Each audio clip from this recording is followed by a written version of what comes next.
The electrical code strictly prohibits using a grounded water pipe system as the sole grounding means for a furnace.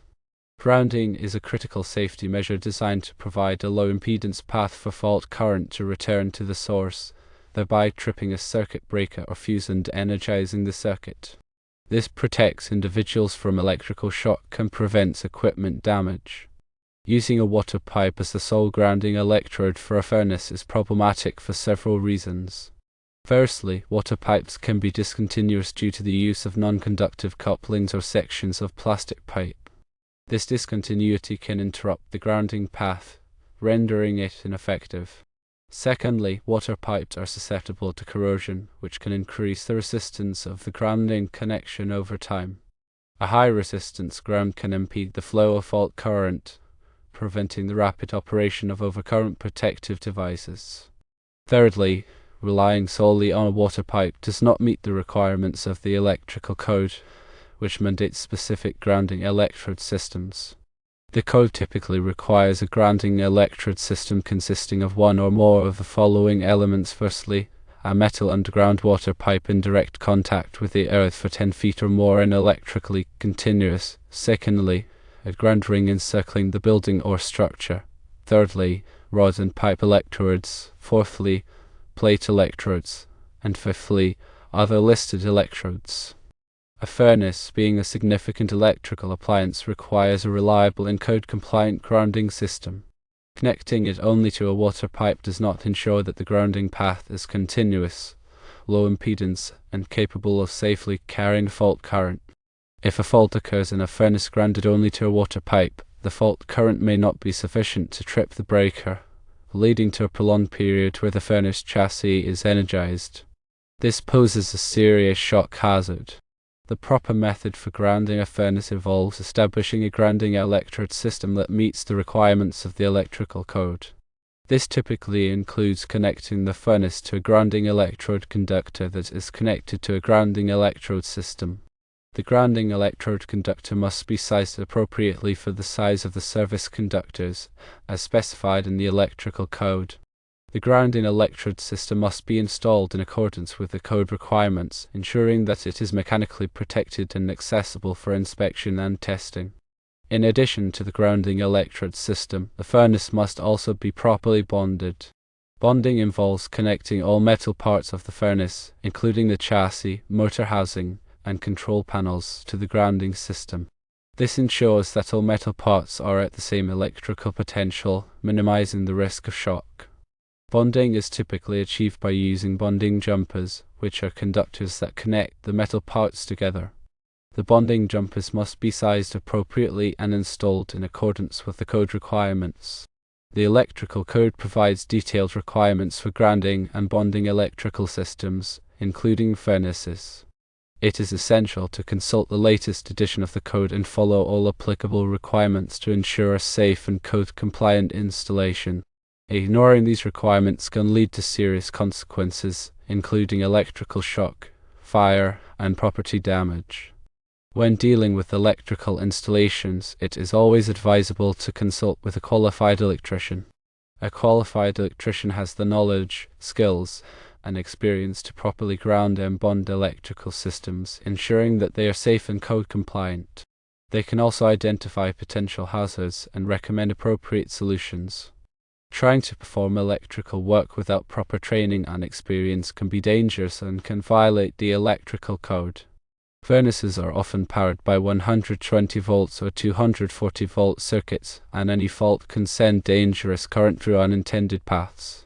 Grounding provides a safe path for this current, ensuring the overcurrent protection device trips quickly. The ground connection helps to stabilize voltage during normal operation and prevents voltage fluctuations that could damage sensitive electronic components within the furnace. The size of the grounding electrode conductor is based on the size of the ungrounded conductors that supply the furnace. Reference table 250.66 in the National Electrical Code for specific conductor sizing requirements. For example, if the ungrounded conductors are 2/0 AWG copper, the grounding electrode conductor would need to be at least 4 AWG copper. Proper installation of ground clamps and connectors is essential. They should be listed for grounding purposes and installed according to the manufacturer's instructions to ensure a secure and low resistance connection. Corrosion can significantly degrade grounding connections over time, increasing resistance and reducing effectiveness. Regular inspection and maintenance of grounding connections are vital, especially in damp or corrosive environments. The code requires that the grounding electrode system have a resistance to ground of 25 ohms or less. If the resistance is higher, supplemental electrodes are required to lower the resistance. This requirement ensures that the grounding system is effective in providing a low impedance path for fault current. To test the grounding system, a ground resistance tester is used to measure the resistance between the grounding electrode and the earth. This test should be performed by a qualified electrician. If the grounding system is found to be inadequate, it must be upgraded or repaired to meet the code requirements. This may involve installing additional grounding electrodes, replacing corroded connections, or improving the bonding of metal parts. The code mandates that all metal parts of electrical equipment that are likely to become energized must be grounded. This includes the furnace chassis, motor housing, control panels, and any other metal enclosures. The grounding of these metal parts ensures that they are at the same electrical potential as the earth, minimizing the risk of shock. Bonding involves connecting all metal parts of the electrical system together to create a common ground reference.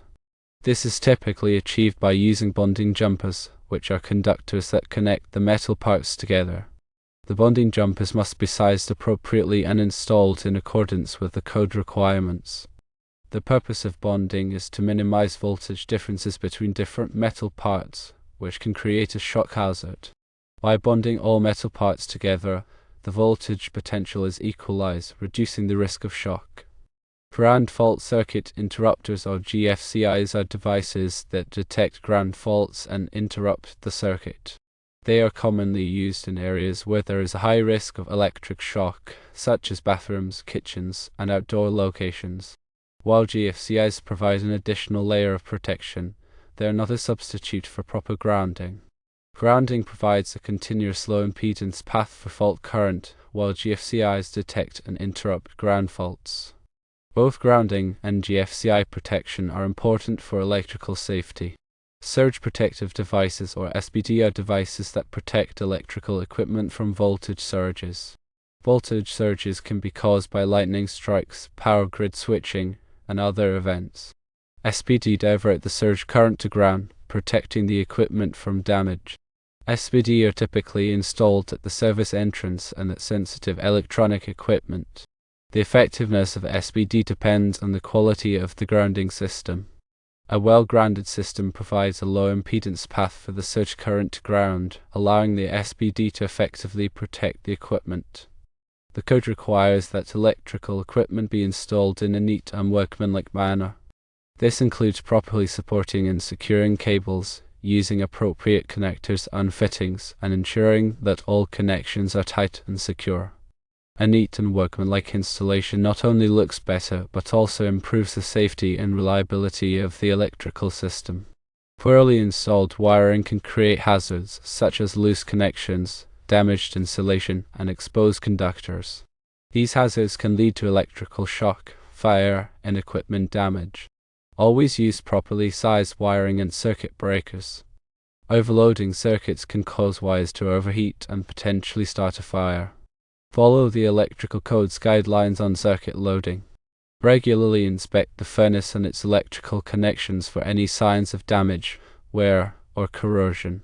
Address any issues promptly to prevent hazards. It is not permissible to ground a furnace to a gas pipe, as this is a fire and explosion hazard. Gas pipes are not designed to carry electrical current, and an electrical fault could ignite the gas.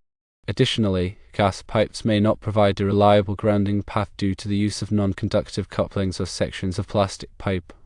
It is imperative to adhere strictly to the electrical code and avoid using gas pipes as a grounding electrode. For example, consider a scenario where a furnace is improperly grounded to a water pipe. A fault occurs within the furnace, causing the metal chassis to become energized at 120 volts. An individual touches the energized chassis while in contact with a grounded object, such as a metal sink. This creates a path for current to flow through the individual's body to ground, resulting in an electric shock. The severity of the shock depends on the amount of current flowing through the body and the duration of the exposure. In some cases, electric shock can be fatal. Now consider a scenario where the furnace is properly grounded to a grounding electrode system that meets the code requirements. A fault occurs within the furnace, causing the metal chassis to become energized. The fault current flows through the grounding electrode conductor to the grounding electrode system, which provides a low impedance path to ground. This causes the circuit breaker to trip, energizing the circuit and preventing the chassis from remaining energized for a prolonged period. The risk of electric shock is greatly reduced because the fault is quickly cleared.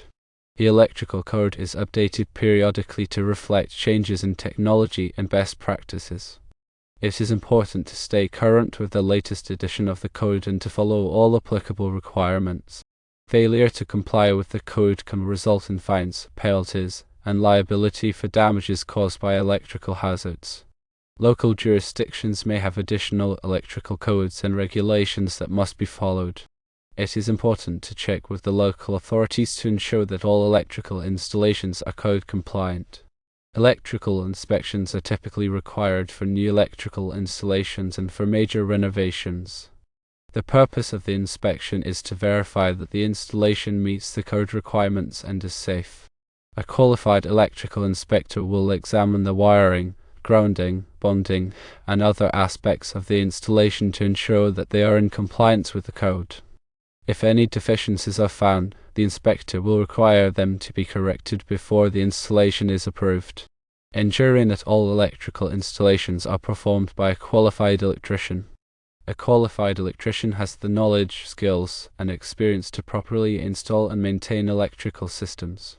They can also identify potential hazards and recommend appropriate solutions.